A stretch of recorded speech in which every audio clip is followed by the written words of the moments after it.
everybody, Sam here.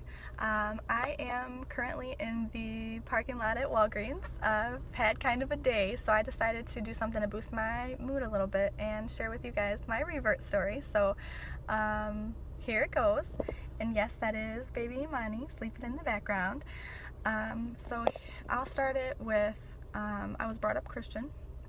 We weren't like super practicing, we celebrated Christmas, but that's more of an American culture thing at this point. Everybody celebrates Christmas. That's not, like Muslim or Jewish, I think. Even like atheists celebrate Christmas.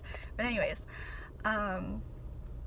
so yeah, I was brought up Christian. I've had a lot of different experiences in my life, some really good and some really bad, and that influenced my choices as a teenager.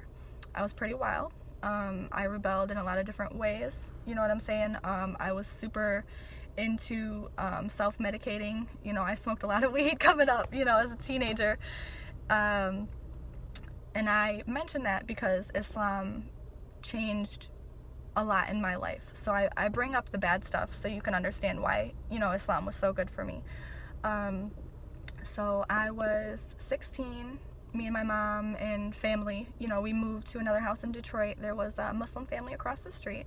And before then, keep in mind, I cannot tell you a time where I had personally interacted with a Muslim. And if I did, they were probably non-Arab and men, because I can tell you I'd never knowingly looked at a woman in a scarf even. You know what I'm saying? So my perception of the religion was, they're all Arabs. That's usually what kids think about Muslims, and they hate Americans, and that's pretty much the knowledge that I had. They prayed 5 times a day. I learned that in school, but that was it, as far as world religion studies or whatever. But yeah, so my knowledge in Islam was not little, but completely misinformed.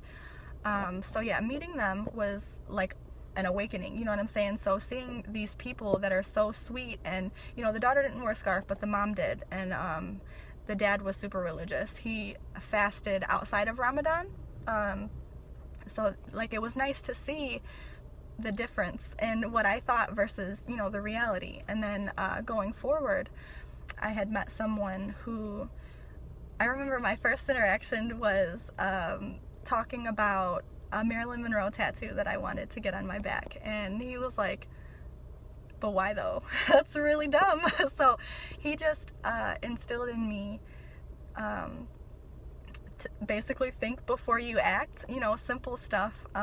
He also, over the time, okay, so first of all, I'm talking about my husband. Everybody knows that I've been married for basically a decade at this point, and before I go further into details, I want to make something very clear with you all. I am not Muslim because I wanted to marry my husband. I am Muslim because Islam is what's right for me in my heart. And regardless of my relationship with him, I would still be Muslim.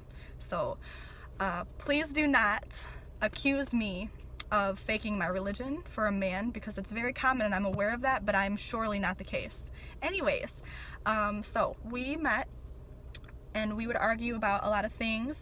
Mostly I was wrong, because a lot of things that my side of the argument would just be stupid, immature, kids wanting to get their way type of stuff. So, we would talk about religion, and he taught me a lot. And at first, the idea of hijab was like, why do I have to cover? I didn't understand, why do I have to do something and you don't? And first of all, I was wrong, because men have to cover too.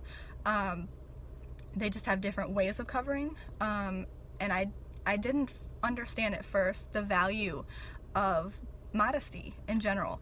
And then even when you take away all the other things, hijab is for God. You do it to show your dedication and love for God.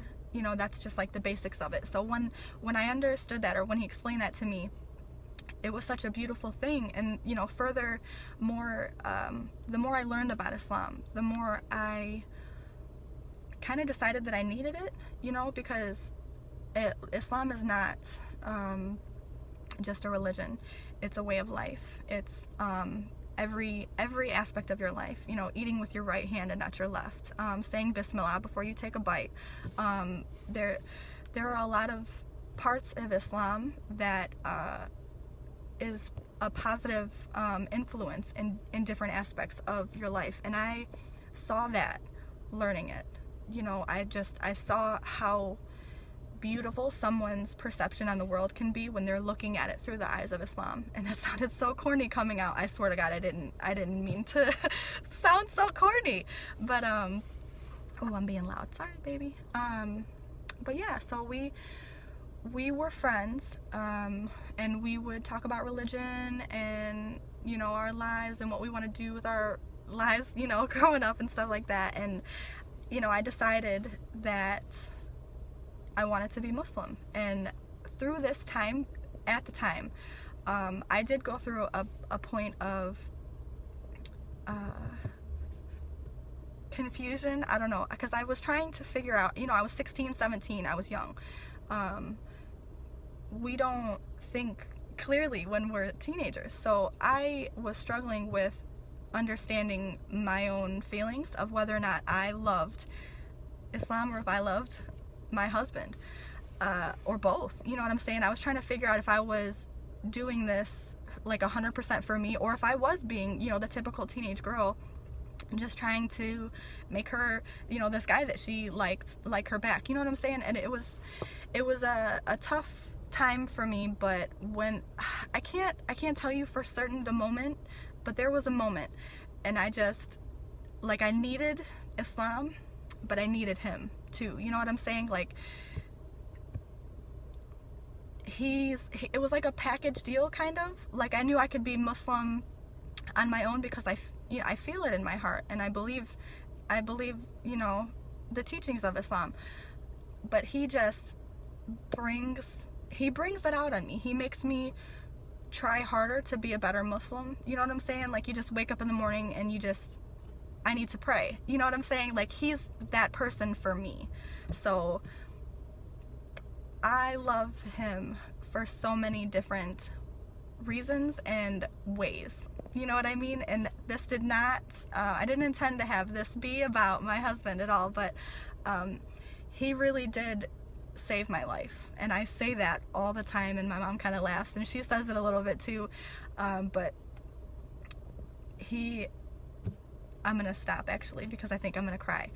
But I love being Muslim, and I love the community and the family that I've joined, and I love that my babies are gonna grow up to be Muslims that just, well, obviously they're Muslim now, but just knowing that they have that makes me so happy. So again, please do not ever assume that I am the type of woman that wears a scarf because she got married to a Muslim, because that's not the case. Us ladies over here, we love Islam. So yeah, that's my story, and I love you all, and I appreciate you listening. And if you have time, press the like button and share, please, so we can get more people involved in our little family we got going here. And if you have anything you want me to talk about, you know, put it in the comment section, and I will talk to you guys soon. Bye.